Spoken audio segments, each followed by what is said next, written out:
हिंदी व्याकरण में रस के अंतर्गत आज हमारा जो नया शीर्षक है, नया टॉपिक है, वो है रस के अंग।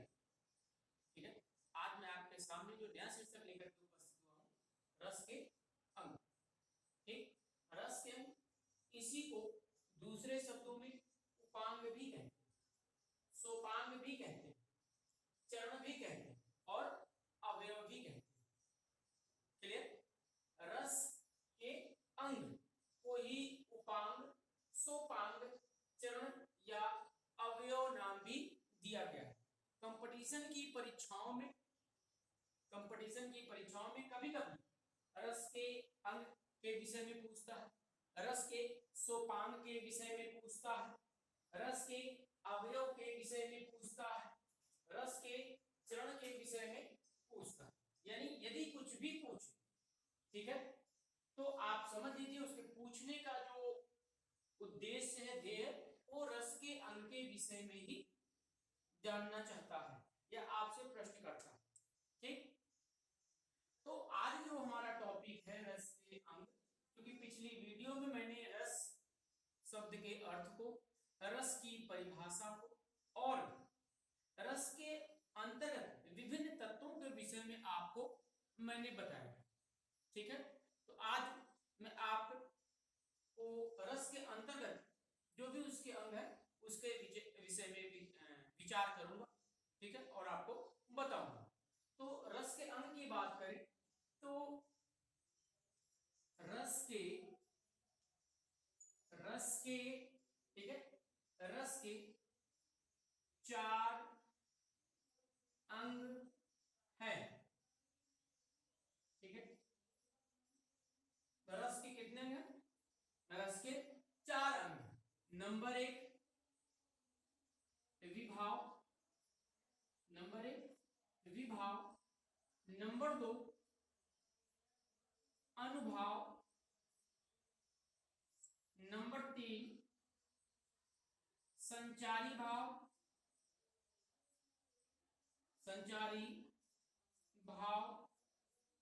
ठीक, और नंबर 4 अस्थाई भाव। ठीक, ये रस के 4 अंग हैं। रस के कितने अंग हैं? रस के 4 अंग। नंबर 1 विभाव, नंबर 2 अनुभाव, नंबर 3 संचारी भाव और नंबर 4 अस्थाई भाव। ठीक, अब जो नए बच्चे होंगे जो इस वीडियो को देख रहे होंगे, उनके मन में एक प्रश्न उत्पन्न हो रहा होगा कि रस कहते किसे? ठीक है, तो मैं थोड़ा सा यहाँ पर आपको रस के विषय में संक्षिप्त परिचय देना चाहूंगा कि रस शब्द का अर्थ होता है आनंद। रस शब्द का अर्थ होता है आनंद। ठीक है, और अब बात रही आनंद की, तो आनंद की अनुभूति हमें कब, कहां, कैसे होती है ना?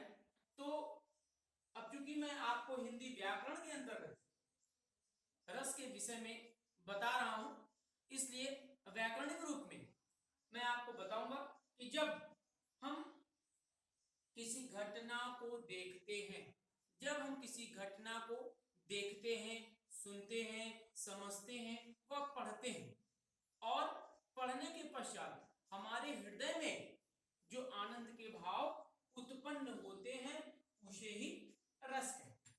ठीक, या आप कह सकते हैं काव्य में जब हम किसी घटना को देखते, सुनते, समझते व पढ़ते हैं, उनके पढ़ने से जो हमारे हृदय पर प्रभाव पड़ता है, ठीक है, उसी को रस कहते हैं।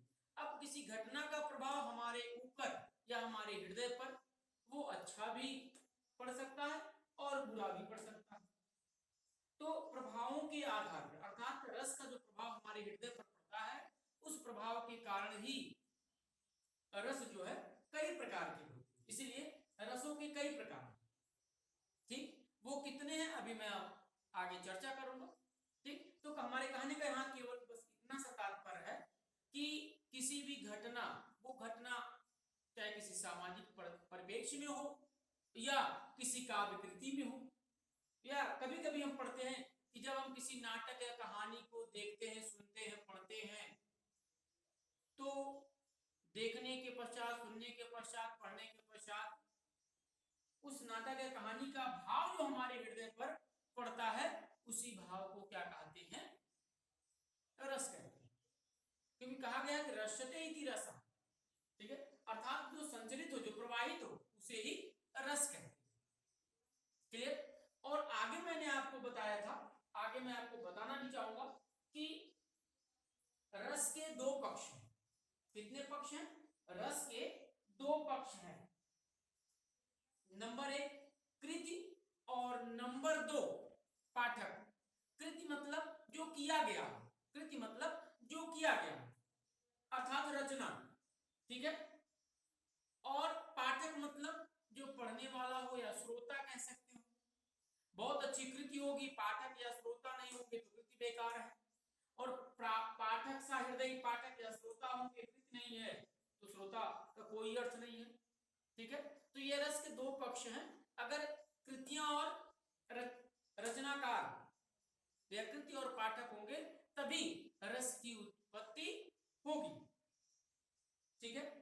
क्योंकि जो रस के रस आचार्य हैं, रसाचार्य हैं, वो माने गए हैं आचार्य भरत मुनि। रस के जो आचार्य हैं वो कौन है? भरत मुनि। और उन्होंने अपनी रचना नाट्य शास्त्र में रस को परिभाषित करते हुए कहा है कि विभावा अनुभावा संयोगादृश निष्पत्ति, ठीक है। विभावा अनुभावा संयोगादृश निष्पत्ति, विभाव अनुभाव संचारी संयोगादृश निष्पत्ति, अर्थात विभाव, अनुभाव और संचारी भाव के संयोग से जिस रस रूप की परिणति होती है उसे ही रस कहते हैं, ठीक। अब भरत मुनि जी ने भी रस के अंगों के विषय में बताया है, लेकिन जो हिंदी के व्याकरणाचार्य या आचार्य या रसाचार्य हैं, ठीक है, उन्होंने रस के जो अंग बताए हैं वो रस के 4 अंग होते हैं। रस के कितने अंग होते हैं? रस के 4 अंग होते हैं। नंबर 1 विभाव, नंबर 2 अनुभाव, नंबर 3 संचारी भाव और नंबर 4 अस्थाई, ठीक है। यानी हिंदी के जो आचार्य हैं, ठीक है, व्याकरण वेत्या हैं, उन्होंने रस के ये 4 अंग बताए, लेकिन जो रस के सृजनकर्ता कह सकते हैं भरत मुनि जी हैं, उन्होंने रस के 3 ही अंग बताए, ठीक। नंबर 1 विभाव, नंबर 2 अनुभाव, नंबर 3 संचारी भाव। अर्थात उन्होंने अस्थाई भाव को रस के अंतर्गत स्वीकार नहीं किया। क्लियर? भरत मुनि जी ने अस्थाई भाव को रस के अंग के रूप में स्वीकार नहीं किया है। इसलिए यदि किसी भी कॉम्पिटिटिव परीक्षा में ये पूछा जाए कि रस के कितने अंग हैं, तो आपका सीधा और सरल जवाब होना चाहिए कि रस के 4 अंग। लेकिन यदि ये पूछता है कि भरत मुनि के अनुसार रस के कितने अंग हैं, तब आप कहेंगे कि रस के 3 अंग हैं, ठीक। विभाव, अनुभाव और संचारी भाव। अब अगर ये पूछता है कि भरत मुनि ने किस अंग को स्वीकार नहीं किया, तो भरत मुनि जी ने अस्थाई भाव को रस रूप में स्वीकार नहीं किया। क्लियर? अब ये तो हो गए रस के 4 अंग, ठीक। अब रस के 4 अंगों को हम 1 by 1 अर्थात एक एक करके, ठीक है, एक एक करके संक्षिप्त रूप से, लेकिन इसके महत्वपूर्ण बिंदुओं पर हम चर्चा करेंगे कि कैसे इस शब्द का निर्माण हुआ, इस शब्द के क्या अर्थ निकलते हैं, इसकी परिभाषाएं क्या कहती हैं। यह हमको अगर विभाव, अनुभाव, संचारी भाव या अस्थाई भाव के विषय में समझना होगा तो हम कैसे समझें। तो आइए हम आगे चलते हैं आपको लेकर के रस के प्रथम अंग के विषय। रस का प्रथम अंग जो है वो है विभाव। इस पे हम गौर करते हैं, ठीक। आइए देखते हैं। अब रस के 4 अंग हैं, तो रस का जो प्रथम अंग, ठीक है, रस के अंग, तो रस का जो प्रथम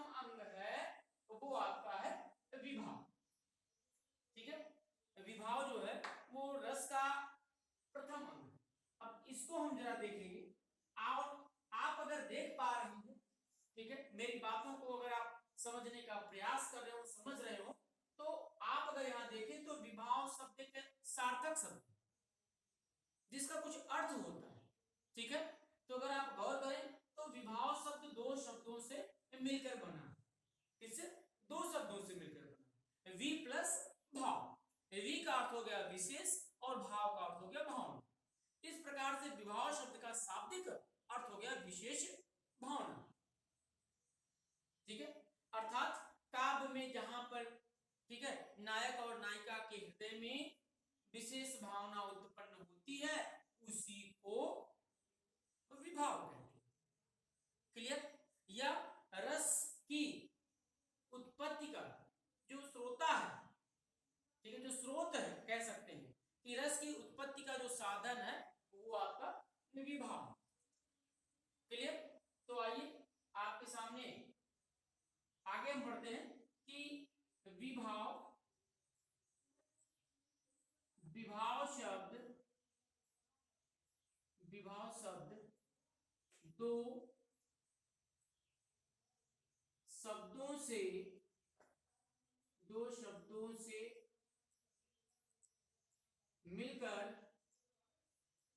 दो शब्दों से मिलकर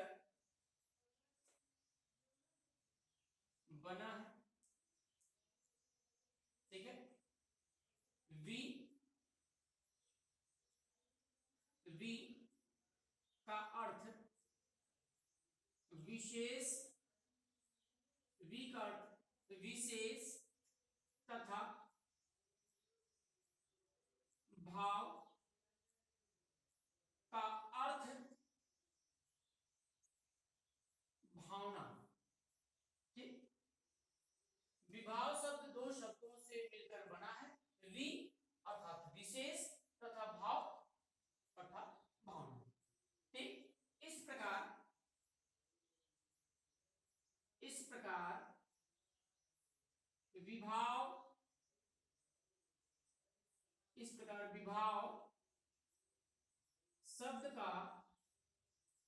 विभाव शब्द का, ठीक है, एक शाब्दिक अर्थ होता है विभाव शब्द का, ठीक। शाब्दिक अर्थ, विभाव शब्द का शाब्दिक अर्थ होता है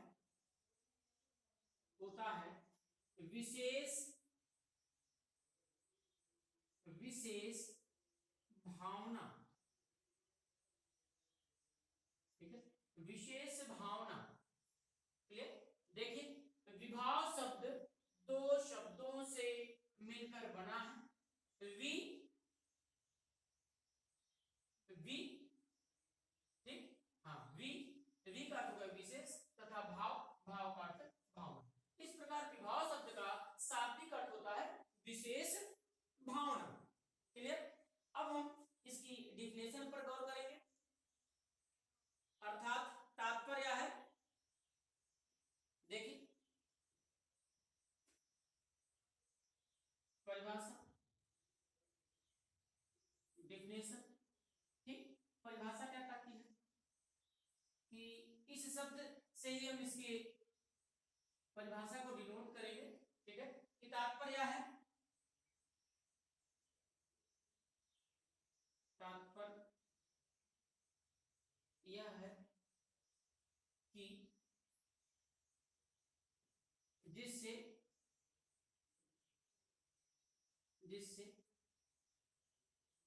रस की उत्पत्ति,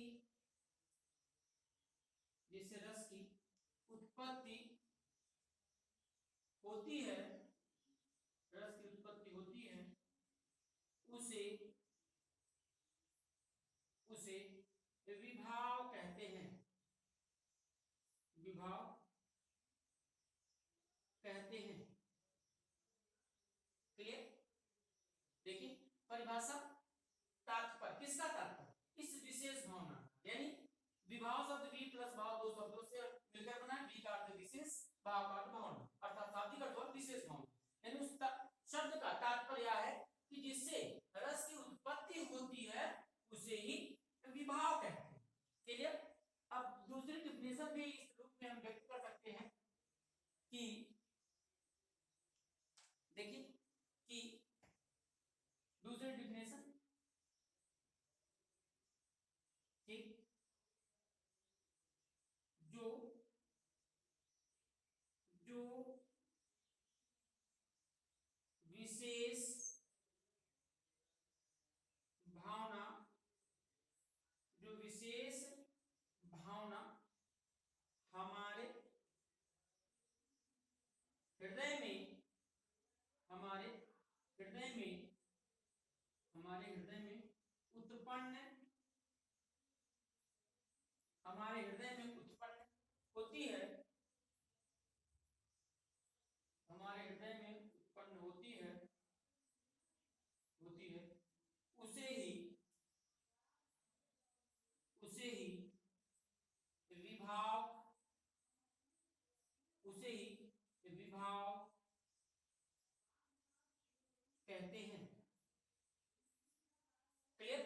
देखिए दोनों डिफिनेशन पर हम गौर करेंगे, इसकी परिभाषा पर गौर करेंगे फर्स्ट और ये सेकंड, ठीक है।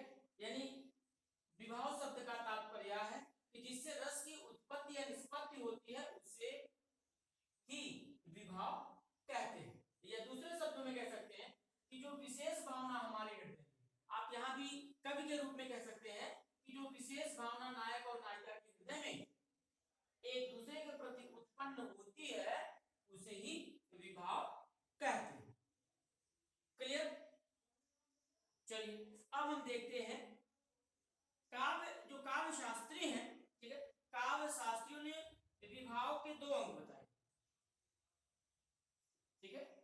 देखिए विभाव के अंग, आइए आगे इसी पर हम अपनी चर्चा को कंटिन्यू करते हैं कि विभाव के अंग, ठीक है, विभाव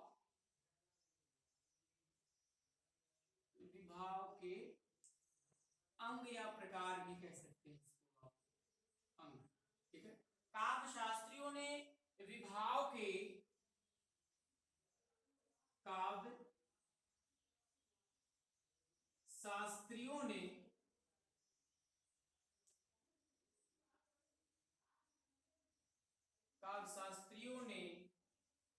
ठीक है, काव्य शास्त्रियों ने विभाव के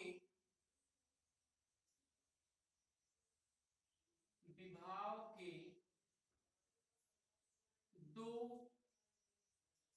अंग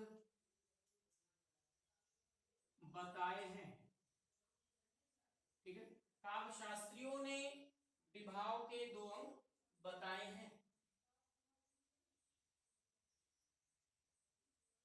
काव्य शास्त्रियों ने विभाव के दो अंग बताए हैं। नंबर एक आलंबन,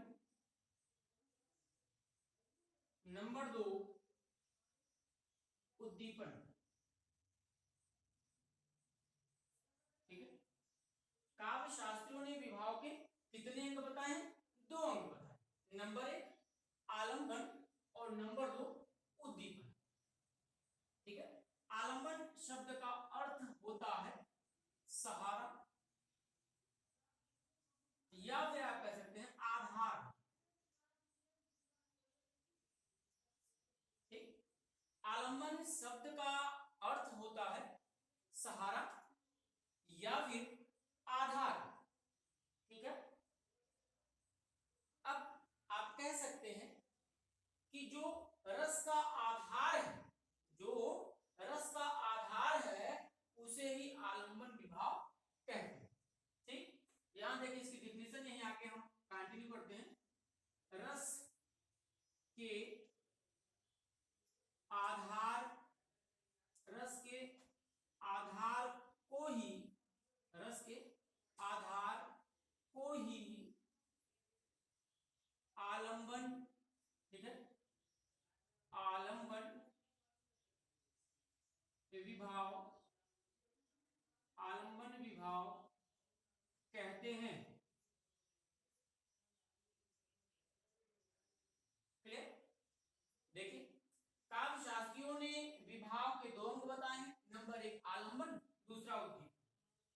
आलंबन शब्द का अर्थ होता है सहारा या फिर आधार।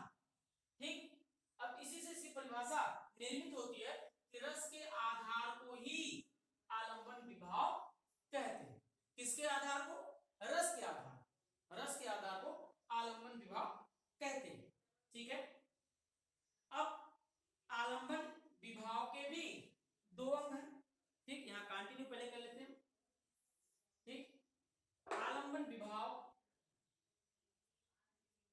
आलंबन विभाव के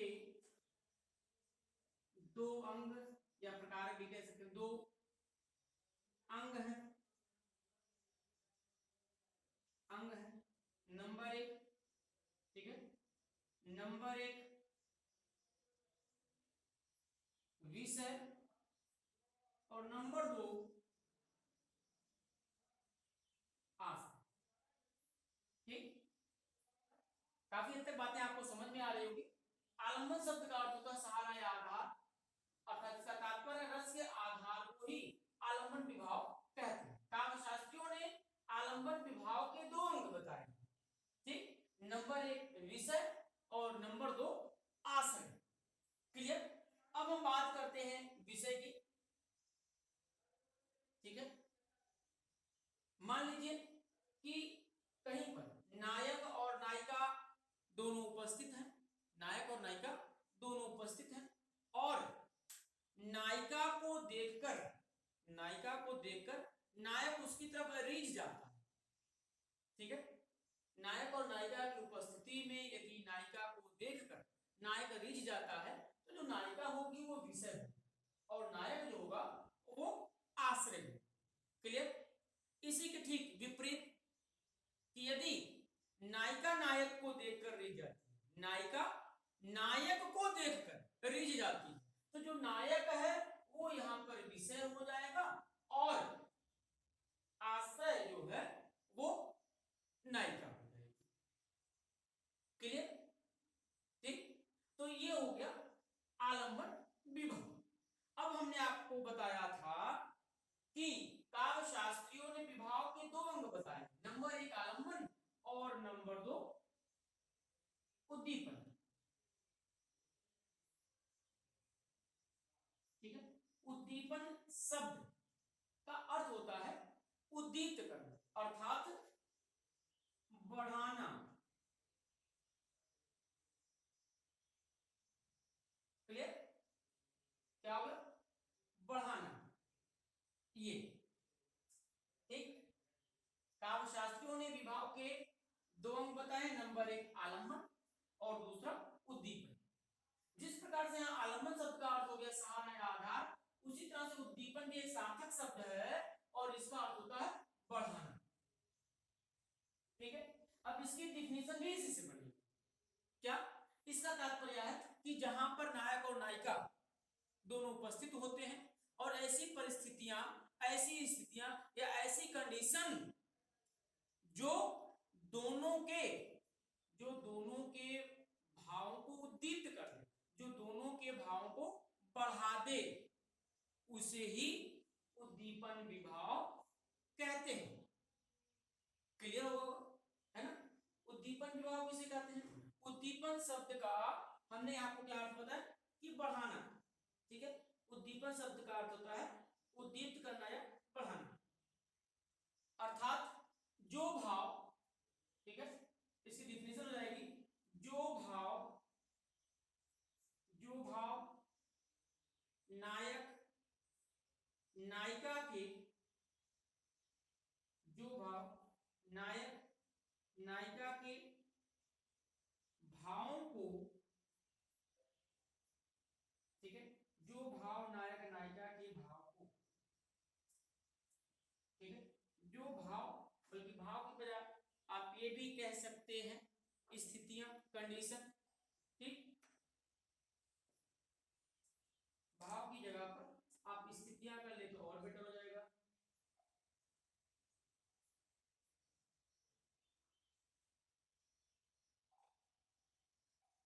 स्थितियां, कंडीशन। ठीक है, जो स्थितियां, जो स्थितियां नायक और नायिका के भावों को बढ़ा दें, जो स्थितियां नायक एवं नायिका के भाव को बढ़ा दें, उसे ही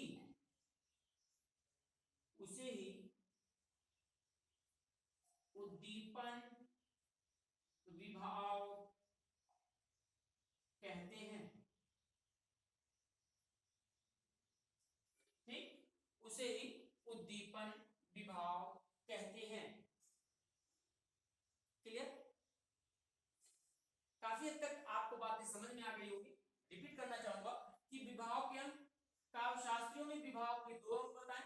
नंबर एक आलम्बन, आलम्बन आधार या सहारा, रस के आधार को ही आलम्बन विभाव कहते हैं। आलम्बन विभाव के दो अंग हो गए, विषय और आश्रय। में नायक नायिका को देखकर रिझ जाए, ठीक है, तो नायक यदि नायिका को देखकर रिझ जाए तो नायिका जो है वो विषय हो गई और नायक आश्रय। ठीक, और यदि नायिका नायक को देखकर उसके ऊपर रिझ जाए तो नायक विषय होगा और नायिका आश्रय होगा। इसी बात को थोड़ी देर पहले मैंने आपको बताया, आपको अवगत कराया। और हमने आपको बताया कि विभाव का जो दूसरा अंग है वो है उद्दीपन विभाव। ठीक है, ये आलम्बन विभाव था, दूसरा उद्दीपन विभाव। उद्दीपन शब्द का अर्थ होता है उद्दीप्त करना अर्थात बढ़ाना। ठीक है, उद्दीपन शब्द का अर्थ है उद्दीप्त करना अर्थात बढ़ाना।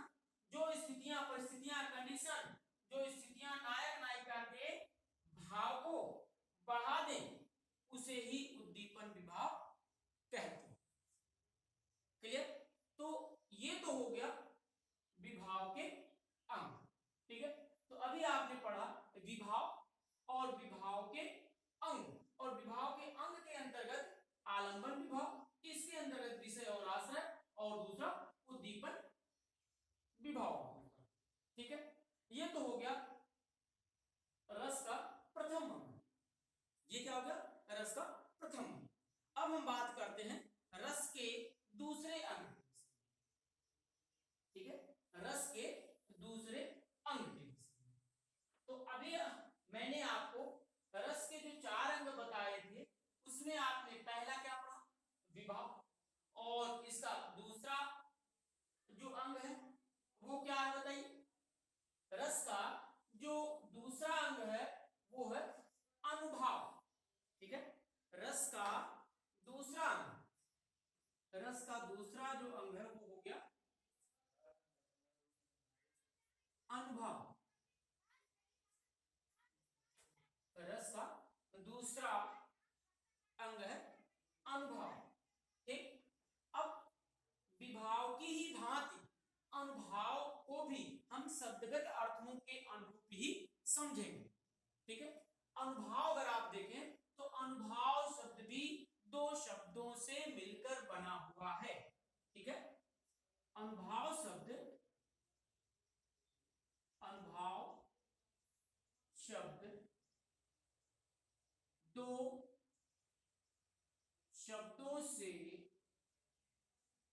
शब्दों से मिलकर,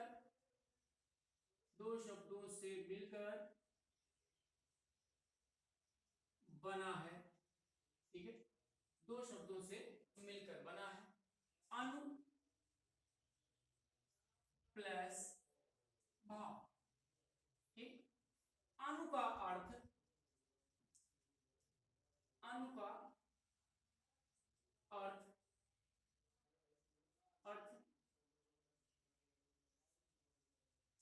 पीछे की, अनु का अर्थ पीछे की, तथा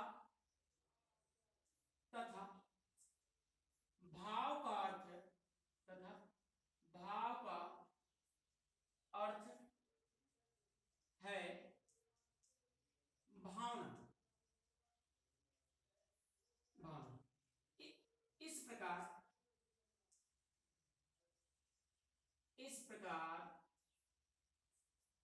इस प्रकार अनुभाव शब्द का, इस प्रकार अनुभाव शब्द का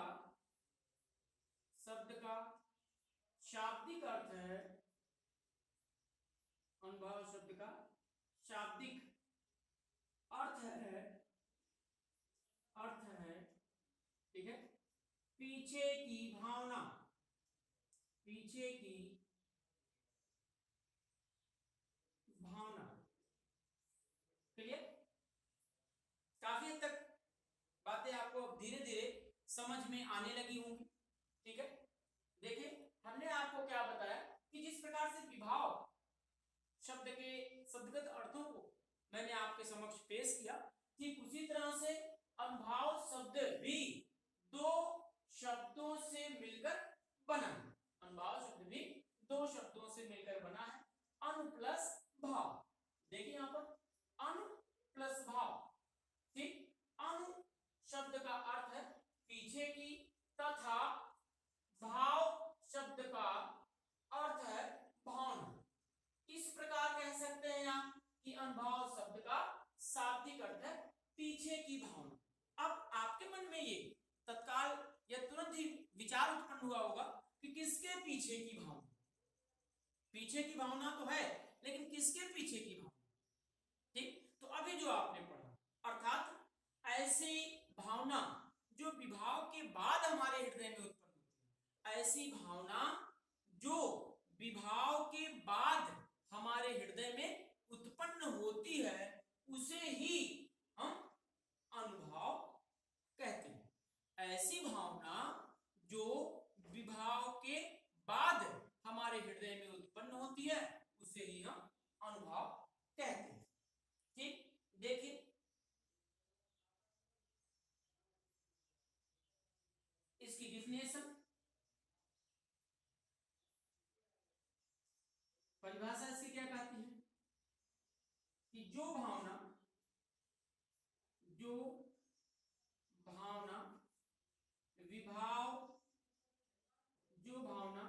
विभाव के बाद,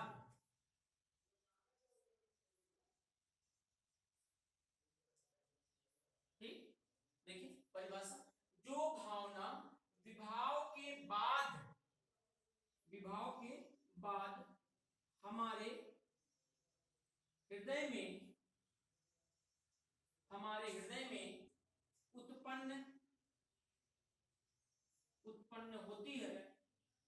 उत्पन्न होती है, उसे ही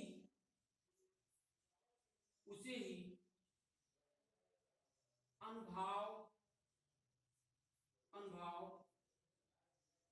कहते हैं,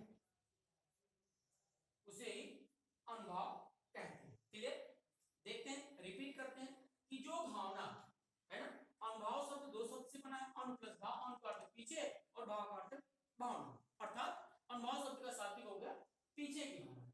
अब प्रश्न उठता है कि जो भावना किसके पीछे की भावना है, ठीक है, तो विभाव, जो भावना विभाव के बाद अर्थात पीछे, जो भावना विभाव के बाद हमारे हृदय में उत्पन्न होती है, उसे ही अनुभाव कहते हैं, उसे ही अनुभाव कहते हैं।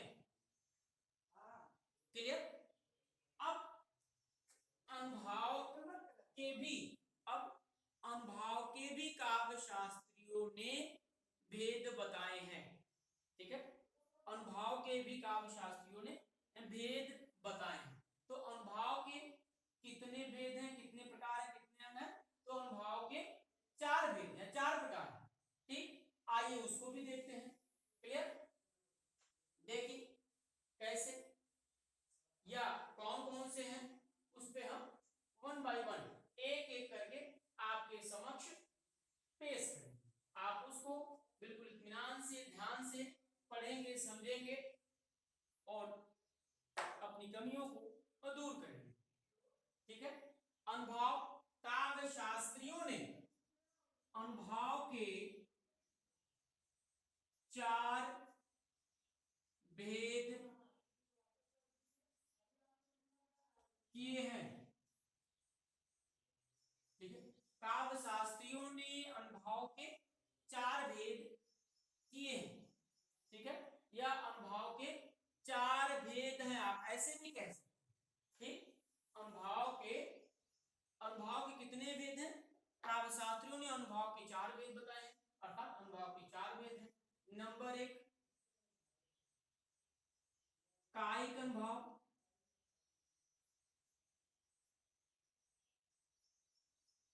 कायिक अनुभाव, कायिक अनुभाव। नंबर 2 वाचिक अनुभाव, वाचिक अनुभाव। नंबर 3 सात्विक, सात्विक या फिर आप इसको कह सकते हैं, ठीक है, सात्विक या मानसिक अनुभाव,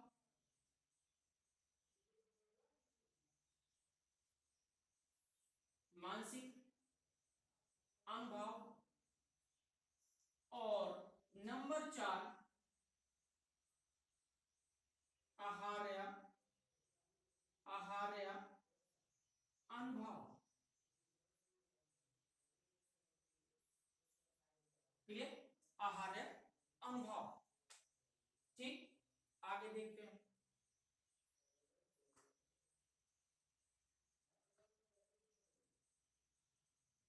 देखिए अनुभाव के कितने भेद हैं, या काव्य शास्त्रियों ने अनुभाव के कितने भेद किए हैं? तो अनुभाव के 4 भेद हैं। कितने भेद हैं?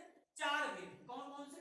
नंबर 1 कायिक अनुभाव, नंबर 2 वाचिक अनुभाव, नंबर 3 सात्विक या मानसिक अनुभाव, ठीक है, सात्विक या फिर मानसिक अनुभव, और नंबर 4 आहार्य अनुभव। ठीक है, ये किसके भेद हो गए? ये अनुभव के भेद हो गए। ठीक, अब इनके विषय में एक एक करके हम देखते हैं। नंबर 1 फर्स्ट कायिक अनुभव। यहां देखिए एक शब्द लिखा हुआ है कायिक अनुभव। अनुभव का अर्थ होता है पीछे की भावना, है ना, किसके पीछे की? विभाव के पीछे की। तो इसके आगे लगा है कायिक। कायिक शब्द का अर्थ होता है शारीरिक,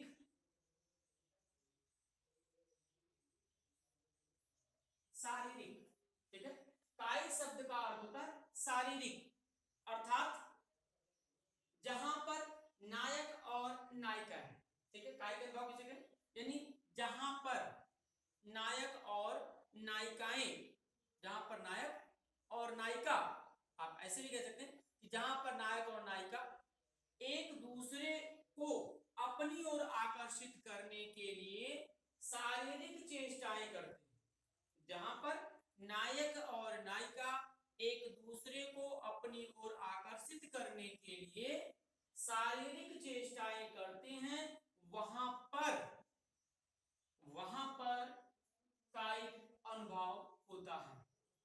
ठीक है, जैसे कह सकते हैं एक दूसरे को अपनी ओर रिझाने के लिए हाथों से इशारा करना, ठीक है, या कह सकते हैं चहलकदमी करना, ठीक है, एक ही स्थान पर इधर उधर टहलना। तो ये सारी जो स्थितियां बनती हैं वो आती हैं कायिक अनुभव के अंतर्गत। क्लियर। अब दूसरा है वाचिक अनुभव। ठीक है, वाचिक शब्द का अर्थ होता है वाणी। ठीक है, वाचिक शब्द का क्या अर्थ होता है? वाणी होता है। अब इसी को कहेंगे कि जहां पर नायक और नायिका, जहां पर नायक और नायिका, ठीक है, वाणी के द्वारा एक दूसरे की ओर संकेत करते हैं, या दूसरे शब्दों में आप कह सकते हैं कि जहां पर नायक और नायिका एक दूसरे को अपनी ओर आकर्षित करने के लिए वाणी का प्रयोग करते हैं। जहां पर नायक और नायिका एक दूसरे को अपनी ओर या अपनी तरफ आकर्षित करने के लिए वाणी का प्रयोग करते हैं, वहां पर वाचिक अनुभव होता है। ठीक, वहां पर वाचिक अनुभव वाणी के द्वारा। ठीक, जैसे कोई आवाज निकालना, या सीटी का आप कह सकते हैं मारना, या किसी जानवर आज विशेष की चिड़िया की आवाज निकाल करके अपने संदेश को, ठीक है, दूसरे तक पहुंचाना। तो ये सारी परिस्थितियां, ये सारे कंडीशन जो हैं वो वाचिक अनुभाव के अंतर्गत आती है। क्लियर। तीसरा है सात्विक या मानसिक अनुभाव। सात्विक शब्द का अर्थ होता है पवित्र। सात्विक शब्द का अर्थ क्या होता है? पवित्र। ठीक है, अर्थात जहां पर नायक और नायिका एक दूसरे के प्रति अपने मन में कई प्रकार के विचारों को रखते हैं। ध्यान से सुनिएगा कि जहां पर नायक और नायिका एक दूसरे के प्रति कई विचार रखते हैं, लेकिन वो दोनों अपने विचारों की अभिव्यक्ति नहीं करते हैं, ठीक है, तो उनके ऐसे विचारों को ही सात्विक या मानसिक अनुभाव कहते हैं। क्लियर। उनके ऐसे ही विचारों को सात्विक या मानसिक अनुभाव कहते हैं। क्लियर। आइए चौथा है आहार्य अनुभव। आहार्य शब्द का, आहार्य अनुभाव को रूप सज्जा का भी अनुभव कहते हैं। रूप सज्जा का अनुभव भी कहते हैं। अर्थात जहां पर, बिल्कुल आपको मैं देखिए सरल भाषा में बताने का प्रयास कर रहा हूं कि जहां पर नायक और नायिका एक दूसरे को आकर्षित करने के लिए विभिन्न प्रकार के परिधानों को पहनते हैं, विभिन्न प्रकार के आकर्षक परिधानों को पहनते हैं, या विभिन्न प्रकार के रंग बिरंगे परिधानों अर्थात वस्त्रों को पहनकर एक दूसरे को आकर्षित करने का प्रयास करते हैं, वहां पर आहार्य अनुभव अर्थात रूप सज्जा का अनुभव होता है। क्लियर।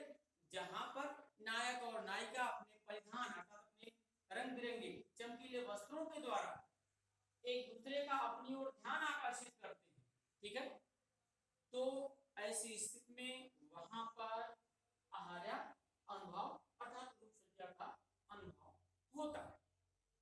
ठीक है। अब आपने या अभी तक आपने रस के अंग के अंतर्गत विभाव और अनुभव के विषय में अध्ययन किया। अभी आप तक आपने देखा कि रस के चार अंग थे, विभाव, अनुभव, संचारी भाव और अस्थायी भाव, और इन चारों में से मैंने आपके समक्ष इस वीडियो में दो अंगों को पेश किया है। नंबर 1 विभाव, नंबर 2 अनुभव। ठीक है। इसके आगे के दो अंग मैं आपके समक्ष अगले भाग में अर्थात अगले वीडियो में